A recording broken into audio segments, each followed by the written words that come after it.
Hello, Hello. and welcome to Planet Marzipan, the Fish and Marillion podcast. I'm Mezza, and here's my mate. Craig Houston.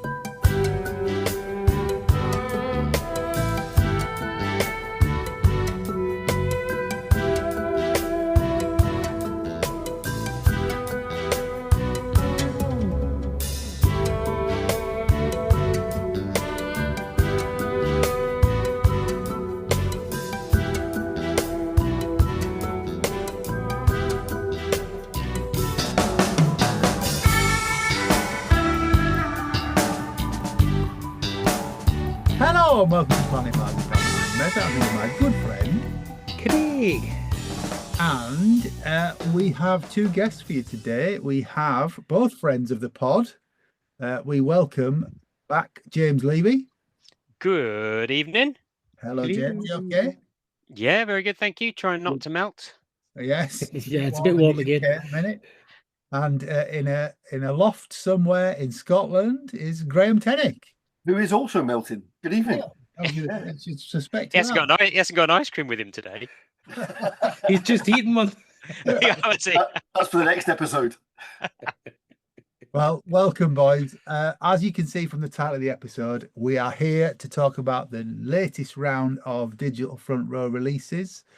And that's why James is on, because a lot of this is his work, not the playing, but the research and the digging out the tapes. So Digital Front Row Club 7 and 8 have just been released. And My Craig. God, what? I was going to say, what the hell? Because it's only been 3.2 nanoseconds since the last one. Yes. Blink and you miss them. When did we put our episode out? About 3 It was weeks ago? about a month ago. Yeah. And James was trailing what was coming next, and here it is. It's out. I didn't lie. No, he didn't lie to you, folks. He didn't lie to you. So Digital Front Row Club 7 is Harmony, Heilbronn, Germany, 24th of March, 1990. I'm glad you said that, not me. I was going to get you to say it, but after the hash I made of people's names on the text the other day. I'll do the next one. Okay. Yeah, I thought you might. Yeah. I wonder what. Bass Brewery. Yes. So, James, you gave us a bit of an insight as to why you picked this one last time, but this is from the season's end tour. Do you want to explain some of what you said last time a bit more? So we were looking at going back and forth because the ones before were a bit more up to date. Well, the Liverpool show was, and then we had the TSE one, and I thought it would be good to have a season's end show. And this one, as I said on, if you've seen the notes, but I think we also mentioned it on the one previously, the pod previously around the DFRC. This one's a bit of a listeners beware, because it is not as same quality as the others. The reason, because most of the season's end, well, I would say a lot of the season's end show were recorded onto digital audio tape or DAT tape. But when Marillion went through their lean period in the 90s, in the mid 90s, when they moved away from EMI to Castle, they reused a lot of the DAT tapes. And so the season's end tour was then recorded from DAT tape onto cassette tape. And so you only got 90 minutes and of a lower quality than you would of DAT. Now, I found the second half of this show, and it would be a question to everybody to spot the join of where it comes in. You can't. Even Craig's cloth ears can spot that. I was going to ask Craig if he spot it where it yes. is. Basically, I was when I was digitizing stuff for the Afraid of Sunlight remaster. They had the front 40 odd minutes was Afraid of Sunlight demos, and then this was the second half of the show. All right. And so luckily had the all of the show apart from the encores on tape. So I thought, as it's the only one that exists apart from the Rocksteady show, Leicester de Montfort, that's on that, but that's been previously released. It will be good to have this as a better quality, to a certain extent, of a season's end show. So Mike's done his magic to bring up the front half of the show, not to the same quality because you won't be able to match tape to audio to digital tape, but I think it's worth a release. So that's why we say, listeners, when you listen to it, it's a slightly lesser quality. Yeah, it's a collector's curio, this one, I would Yeah. say, isn't it? It's a good show. I think that it's the only time they've ever been to Heilbronn at the Harmony. They usually go to Stuttgart, which is in the sort of vicinity of Germany. But it's got the Season's End tour was a great mix of older Fish material and Season's End, the album. And I think, you know, and the band seem to be on top form, so it's well worth being part of the DFRC in my ears. Yeah. It's a really interesting gig. Grae, you've played this, haven't you? Yes, I have. I mean, it's definitely it's not quite 2 halves. It's like slightly longer the first bit, but it's really interesting to hear it. I find you forget a lot of the times how H portrayed the Fish material. So listening back to it today, it's quite odd listening to it so close to that era. So he was doing a combination of trying to put his stamp on it, but stick true enough to the material because it was still fresh in everybody's hearts and minds at the time. It's a really interesting listen. There's bits of it that really work for me, and there's bits. I mean, I think I like the script. I think the script sounds great. I love the last 2 tracks. I think the hooks and the space sound brilliant. I think that really does, especially so close to their release. So they're kind of really vibrant. Yeah. It's definitely an interesting listen. Yeah. And H sounds so young on it. Yeah, because he was, yeah. That was my first thought when he started singing writing the Thing of Sunset Down. You're like, oh my God, he's a child. Just remind you of the date, the 24th of March, 1990. My birthday. Well, he doesn't mention it, Grae. That's not on, is it? I know, that's just shocking, isn't it? It's absolutely disgraceful. Absolutely disgraceful. What do you make of it? No, I like Grae. I love his interpretation of script because I didn't get to see H sing script until it was a 10th anniversary gig.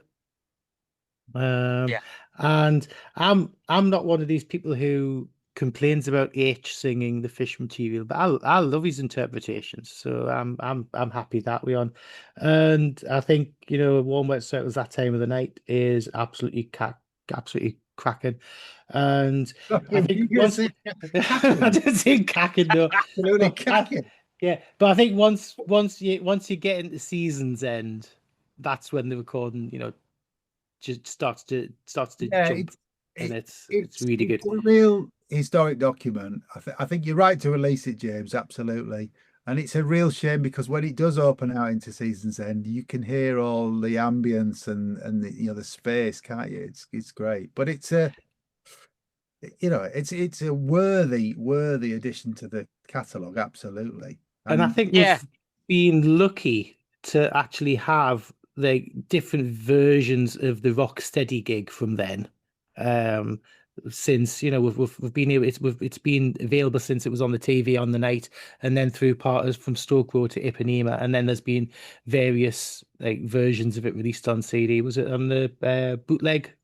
Yeah, was it the bootleg volume 2? Yeah. So we've been lucky to actually have a Season's End gig officially released, and it's just a shame that we didn't have an alternate version for when the deluxe came out, and we ended up with a more modern version of the Season's End songs. But I think but again, it's all to do with availability, and it's all to do with the fact that they've been taping over all their best films with episodes of Coronation Street and EastEnders. You know, there's not a lot you could do about that. Well, there you go. Shall we go through the track list of it? Yeah. King of Sunset Town, Slange, Script for Jester's Tear, Uninvited Guest, Easter, Warm Wet Circles, That Time of the Night, Holloway Girl, Berlin, Season's End, Kaylee, Lavender, Heart of Lothian, Hooks in You, and The Space. And that's when they stopped recording. Yeah, cracking version of Space, as Grae says. It really is. Yeah.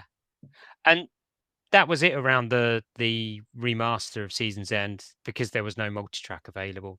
As I said, even the Rocksteady gig was a desk tape that was smartened up, and And you know, it had already been out a lot. it had been a lot. You know, we got the Canada gig on the Blu-ray, if I remember correctly, and so it was the only sort of suggestion was that, well, you're about to do it for the conventions, that's going to be a decent recording.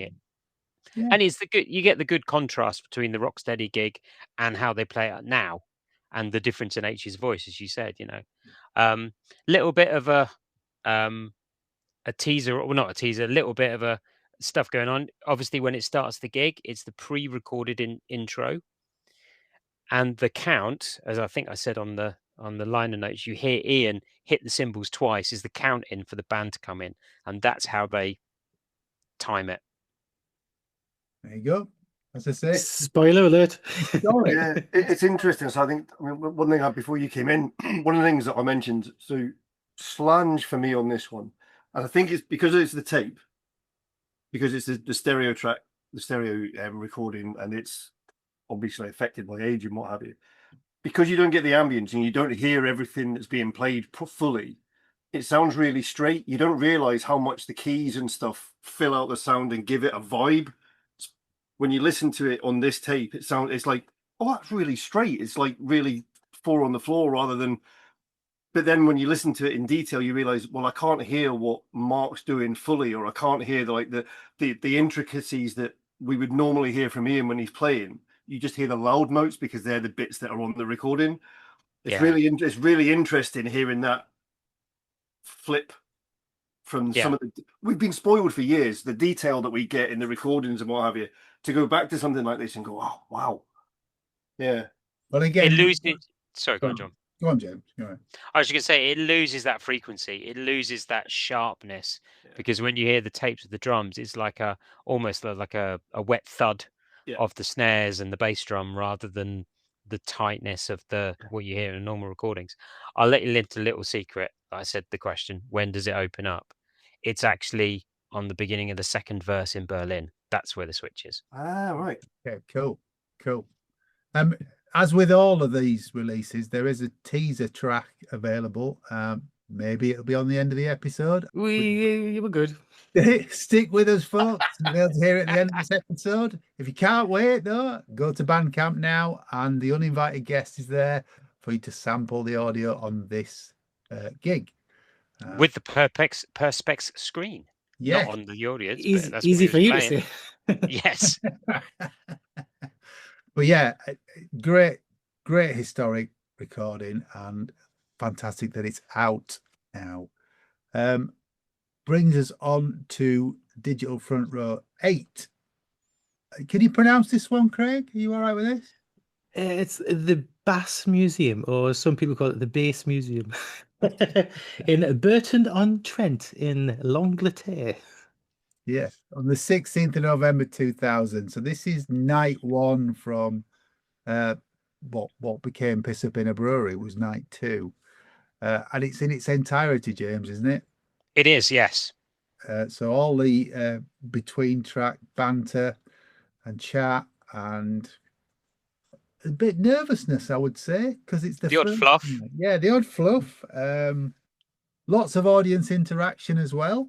Yeah, this one, I heard this a little while ago as I was going through the tapes, and you know, we as you said, the second night was recorded for Piss Up in a Brewery and for the 2000 Christmas CD, and then released an edited version, and then released on the original FRC, FRC number 11. What is it, John? 11.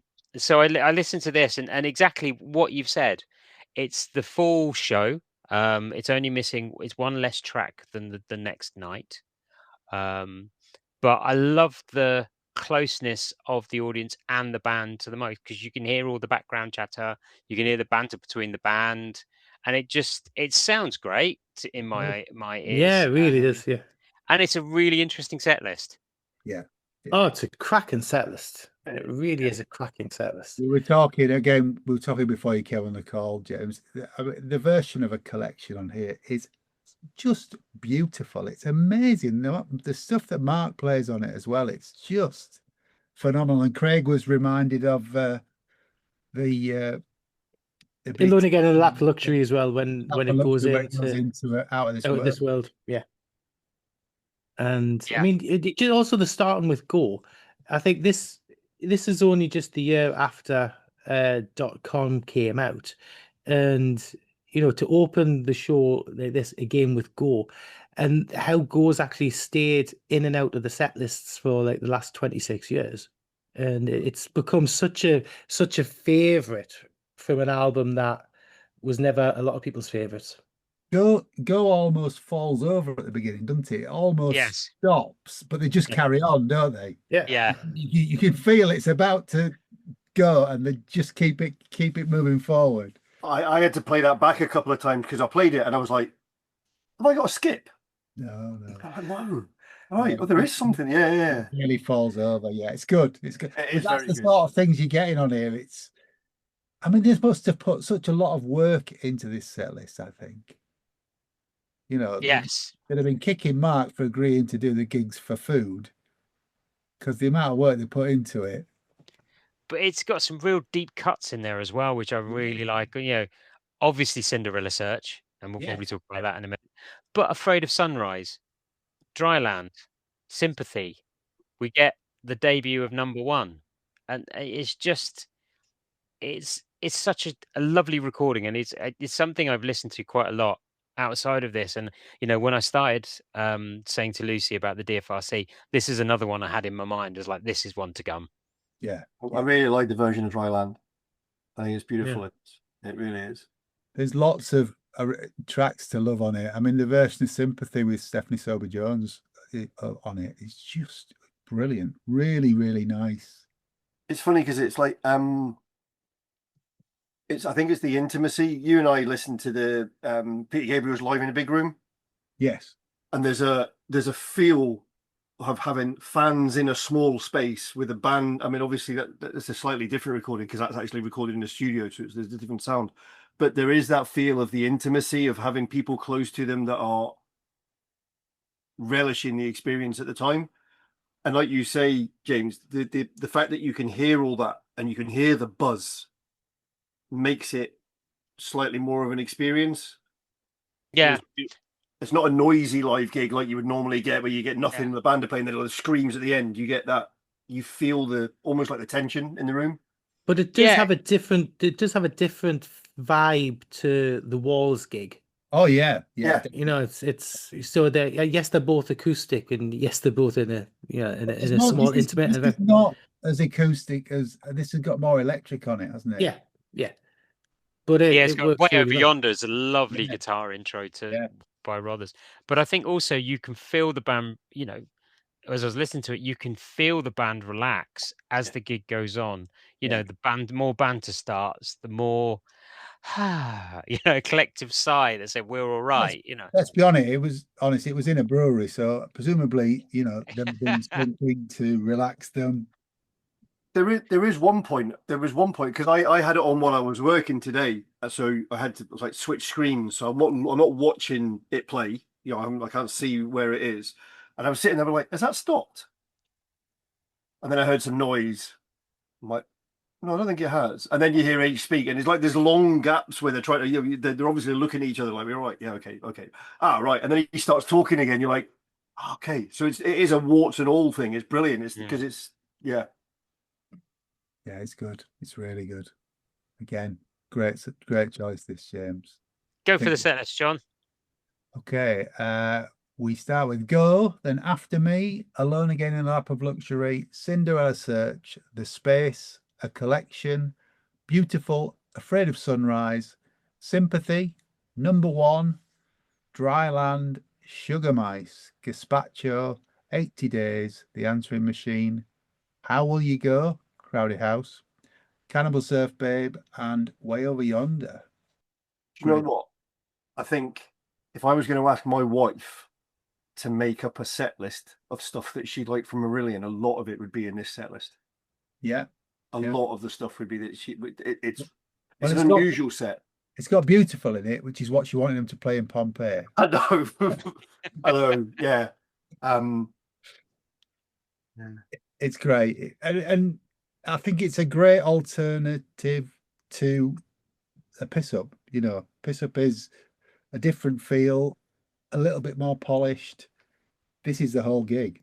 It's brilliant, really good. Yeah. James. Really good. No, thank you. No, I'm glad. But this is I'm glad it's out. But this is one of the things where you can start a debate on the Facebook group and things and stuff like that. Do people actually like it when the guys do acoustic or semi-acoustic or alternative or different versions of gigs like this rather than always doing straight kind of gigs? And I think stuff like this on occasion it just really shines because you get to see like reworkings of songs and different versions of songs and a bit more of an intimate setting, and I think they're great. And I just feel like a shame that I've never got to see the piss up gigs. I didn't get to see the one at the Walls. We did see the Less is More tour, and multiple gigs on the Less is More tour, which again was a completely different vibe. So I think the people who got to see these gigs looked out really, really well. And I think even at one of the weekends, I think one night of a either stripped back acoustic or different versions of song nights would be great. But that's just me. Were you there, James? Did you get to this? No, I didn't get to either of this. This was sort of just before my sort of coming back to the fold. Yeah. I think the first time I saw them for about 3 years was the Hemel gig, which was the warm up for the Anorak tour. Right. Yeah. I've told this on here. I tried to get tickets and the phone was busy, so I rang the other number for the brewery and I got the woman who sat next to the one selling tickets and she refused to sell me a ticket. So I didn't get a ticket. Didn't get a ticket. But there you go. But you can relive it in your living room now. Yes, and now we've got both nights. We could do the whole thing, the whole weekend, can't we? Yes, because Piss Up's available on the Space. Yes, yeah. And the sample track on this one is Afraid of Sunrise, which will be along shortly. Again, these are all on Bandcamp, on Racket's Bandcamp, or through the Marillion.com website. I think the FLAC versions are $8.99, and I think there's an MP3 version at $4.99, but don't quote me on that bit. James, what's coming up on the FRC? Can you see? No, they're going through the next two are going through the review process at the moment. So, because this one is, as you said, it's come out pretty quick after the last one. Yeah.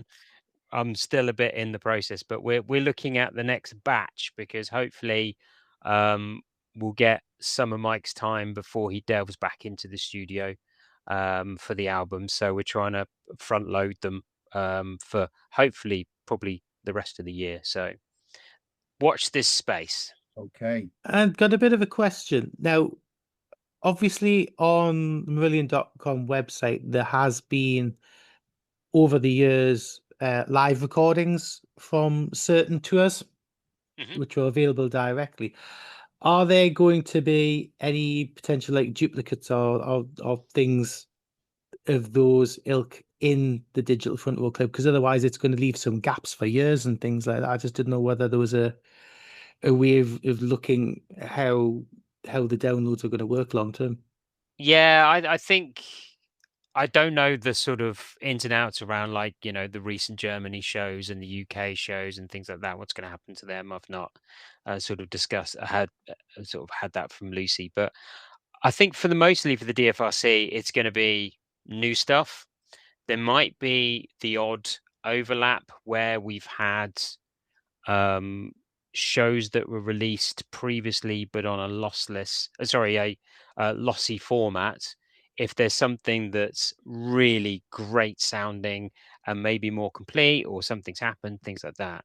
I mean, for the tours that have been out, usually there's a reason why the shows that weren't on that tour weren't released, because there was either a problem with the recording or the band just didn't want it out or something like that. So at the moment, it's a case of unplugging the gaps around those shows and see what we can find. So I think from looking at a potential possible list, I think there's going to be a lot of good stuff coming. Yeah. Well, if it's Very diplomatic answer. of the standard, It is a diplomatic answer, yes. of the standard that you put out so far, it's been brilliant, James. So Thank you very much. Thanks for digging them out, and thanks for getting them past Lucy and the band. And can we give you some suggestions down the line?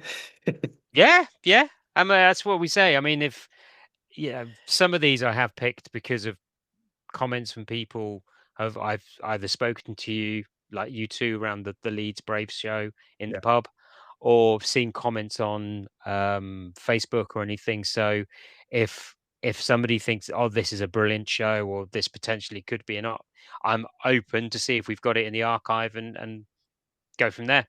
Well, that's a call to arms, listeners. If there's something you would like to see, drop it in the comments and we'll send it to James. And we might do an update in a further episode when we next talk about the Digital Front Row Club. Anything you guys want to add about these two shows? The first one's okay, the second one's brilliant. The second one's stunning. The first one, number 7, is great as a snapshot in time and Yes. letting you A hear piece of history. Yeah. something different. So it's not the show that was released. It is something different, and it's rough and ready, which is kind of nice because it doesn't try and polish what you got. It's, as John says, it's a collector's piece. You know, you need to be a purist to think, right, okay, I want everything, so I'm going to or understand that what you're going to get. Who would say that? No one, none of us. But it's really good to have it. It really is. There's some real highlights on that first show, I think. Yeah. Yes, we said we've touched on script and some of the stuff. And when it opens up, it's a cracking version of Season's End as well, actually. Yeah. Well, look, more power to you, James. Thanks for what you do for us on the pod, and thank you for what you do with the Digital Front Row Club. Pleasure. Great to see you in Pompeii, and thanks for Yes. popping up on the episode, because you did. No worries. Keep listening, folks, and you will hear uninvited guest from the Germany gig, and you will hear, he says, reading from the screen, Afraid of Sunrise from the Burton-on-Trent gig following this. But it just remains to say thank you to Graham Tenick. Thank you for having me as always. Thank you, mate. And thank you to James Levey. Absolute pleasure as always, guys. Thanks, mate. Thank you to my podcast other half, Craig. Why, thank you. All that remains to be said is it's good night from me. And it's good night from him. Take care. Go on, James, do it for us. And stay alive. Why, hi.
I'm the only fighting gas.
cuckoo in your nest.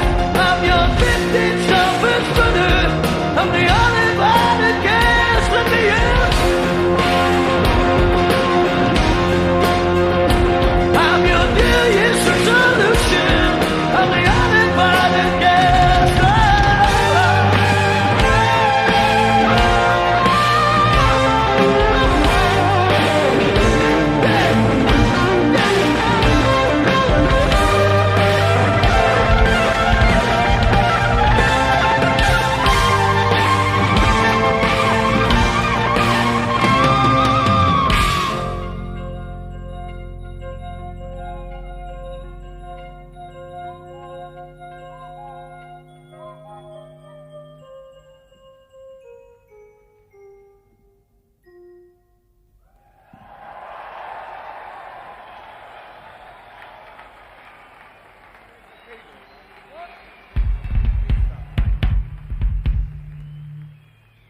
This is a song about driving through the desert. I'm there now.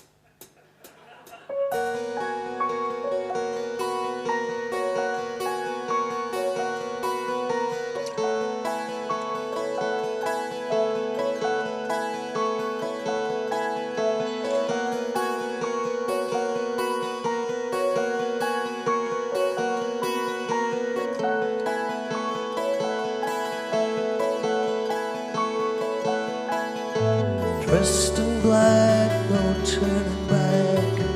We blanked out on the great white way. With fingers and desires crack, we'd bridge and tunnel into day. Abandoned to the salt of sin, abandoned to the highway.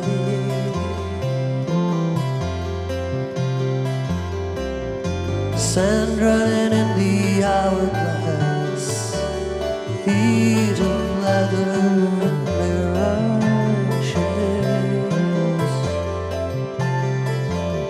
So how do we now come to be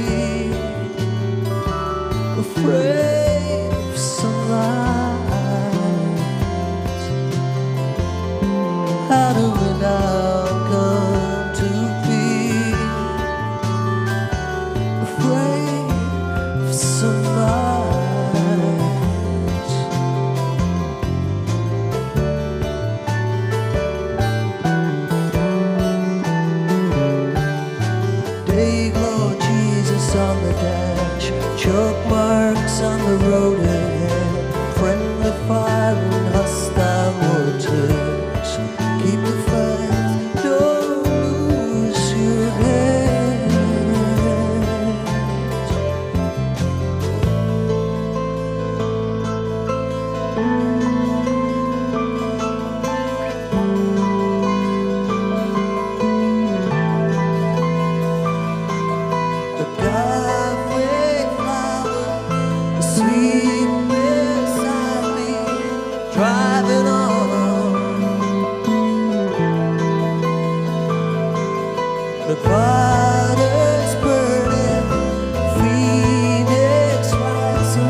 Thanks for listening to Planet Marzipan Podcast. Please like and subscribe from whichever platform you get your podcasts from. You can contact us at planetmarzipanpodcast@gmail.com and check out marillion.com, fishmusic.scot for more.